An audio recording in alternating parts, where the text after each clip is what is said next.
Kasalan na. Talaga nga naman hindi ko inaasahan yung sumunod na nangyari na to. Nasinayawan ko nga po si Dayani sa harapan ng maraming bisita. Pops, teka lang, pero bago nito nga po muna yung dispera sa pagtutulong-tulong para nga po sa paghahanda ng ihahanda sa kasal. May nagpunta nga dito nagtitinda ng manok at bumili nga po sila ng 100 pirasong mahigit. At free na nga din po yung mga itlog na yan. At bukod nga po sa 100 pirasong mahigit naman, mayroon nga di isang buong baboy. As in nga po, sobrang laki nga po ng baboy. At ewan ko nga lang din kung nagkakamali ako, pero nabili nga po yata to ng 30 mahigit. At kita nyo naman kahit nga po simula pa dati, hanggang ngayon yung mga tao nga dito sa amin ay nagtutulong-tulong kapag may mga ganitong handa. Habang ako nga po yung nakaparada, napakabilis nga po ng daan ng mag-asawang Wena. At opo, ito na nga po yung araw ng kasal. Kasama ko nga po sa loob ng kotse kapatid kong bunso. At siya nga po yung magpa-flower girl. Nasakto naman nga din 7 kaya birthday naman hindi na nga po siya naghanda. At may kainan naman nga sa amin eh. Hindi naman na nga din nagtagal, dumating na nga din po iba kong kasama. At yung benyo nga po kasi ng kasal ay nasa katabing barangay nga lang namin. Alas 2 nga po ng tanghali yung umpisa ng kasal. Sa palagay ko naman, hindi pa naman nga din kami late dahil nung umalis nga kami sa amin, ay nandun pa nga po yung ilang aabay. Kaya naman hindi nga po ako nagmamadali, tamang drive lang. At dito nga po ginanap sa Iglesia de Sagrada Familia. At right. At opo, kung nga po si Dayani ay abi sa kasal. Ay, ang galing nga lang din po ng simbahan dito. Bawal nga po ipasok yung mga tsinelas o sapatos. At buti naman nga kako, pwede yung medyas. At yung bawal nga din, baka nga po makita ingrown ko eh.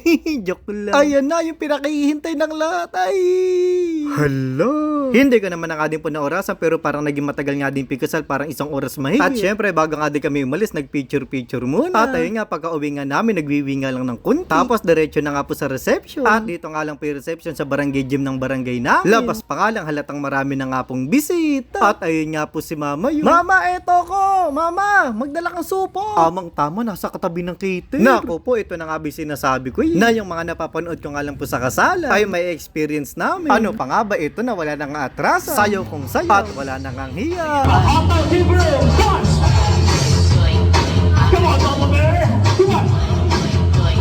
Diyos Mayo, anak, kumapit ka ng mabuti. Pasensya na, dancer yung mami mo At kung nakapila na nga kami para sa lubungan yung bagong kasal, talaga nga namang aninag na aninag yung kasayahan ni Dayani. Ang kinasal nga po pala ngayon, ito nga pong pamangkin ko si Joshua.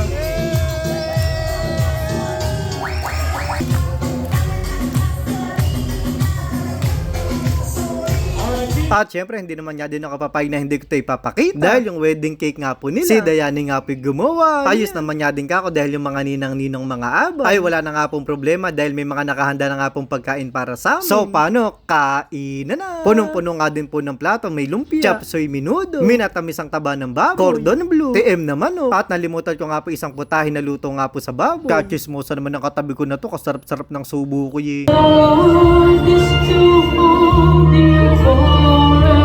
When I was young, I listened to the radio, waiting for my favorite song. Yay! Congratulations Joshua and kami. At ang iyahagis na nga po ng bride yung kanyang bulaklak. Hindi niya nga po itinuloy. At ang pagdesisyonan nga niya na ibigay na nga lang po yung bulaklak kay Dayan.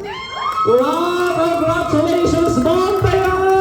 Hinanda ko naman na nga din po yung sarili ko na ganito nga po yung mangyayari. Enjoy na lang. Pero pagpasensyahan nyo na nga po yung katawan ko, sobrang tigas ha. O sige, gusto nyo yan ha. Ayan, pagbibigyan ko kayo, gigilingan ko si Dayani. O siya, hanggang dito na lang. Abangan nyo na nga lang po kung sino yung susunod na ikakasal. Bye-bye!